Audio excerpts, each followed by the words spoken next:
কেমন আছো বন্ধুরা? আশা করি সবাই খুব ভালো আছো। আজকে সকালে ঘুম থেকে উঠে বাইরের ওয়েদার দেখে মনে হলো কোথাও বেরিয়ে আসি।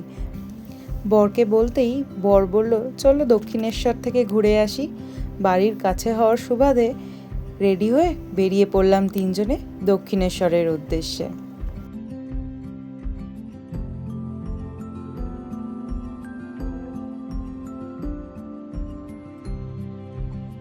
ওই দূরে দেখা যাচ্ছে আমাদের গন্তব্য রামকৃষ্ণ পরমহংস দেবের সাধনাস্থল।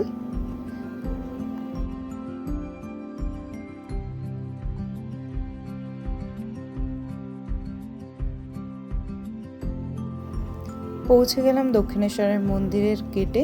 স্কাইওয়াক পেরিয়ে ধীরে ধীরে এগিয়ে যাচ্ছি দক্ষিণেশ্বরের মন্দিরে। দক্ষিণেশ্বরের ভিতরে যেহেতু ক্যামেরা অ্যালাউড নয়, তাই জন্য ভিতরের দৃশ্য আমি তোমাদেরকে শেয়ার করতে পারবো না। তাই পার্কিংয়ে বাইক রেখেই ভাবলাম বাইরে থেকে একটু ছবি তুলে একটু ভিডিও করে নিই, তারপরে ভিতরে যাব। আর সেদিন যেহেতু রবিবার ছিল, খুব লাইন পড়েছিল। ওই দেখা যায় মায়ের মন্দির। ভিতর থেকে আমি দেখাতে পারছি না, যেহেতু অ্যালাউড নয়, আমি আগেই বললাম। তাই বাইরে থেকেই তোমাদের দর্শন করাচ্ছি। মা যেন সবার মনস্কামনা পূরণ করে।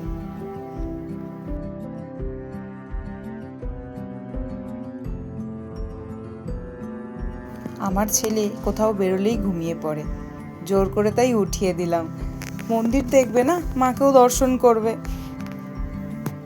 ঢুকতেই প্রথমে পরমহংসদেবের ছবি দেখে এবারে এগিয়ে যাচ্ছি কাউন্টারের দিকে, যেখানে ব্যাগ, ফোন, জুতো সব রেখে মন্দিরের ভিতরে ঢুকবো। সেখানেও অনেক লাইন পড়েছিল, যেহেতু রবিবার, পরের দিন সোমবার, অনেকে এখান থেকে জল নিয়ে যাবে বাবার মাথায় ঢালার জন্য, তাই প্রচুর ভিড় হয়েছিল। আবার ওয়েদারটাও অনেক ভালো ছিল বলে অনেকে ঘুরতেও এসেছিল।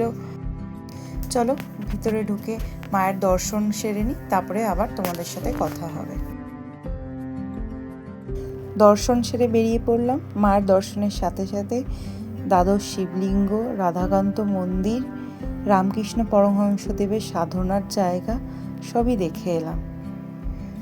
এই মন্দিরটি তৈরি করেছিলেন রানী রাসমণি।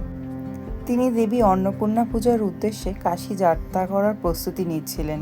ঠিক যাওয়ার আগের দিন রাতে তিনি একটি স্বপ্নাদেশ পান, যেখানে মা তাকে বলেন গঙ্গা নদীর তীরে একটি সুন্দর মন্দির তৈরি করার জন্য, এবং সেখানে মূর্তি প্রতিষ্ঠা করেন এবং পুজোর নির্দেশ দেন। তারপরেই তিনি দক্ষিণেশ্বরে জমি কেনেন এবং এই সুন্দর মন্দিরটি প্রতিষ্ঠা করেন। এরপরে চলে যাব আমাদের পরের গন্তব্য। দেখা হবে নেক্সট পার্টে। এখনের জন্য টাটা।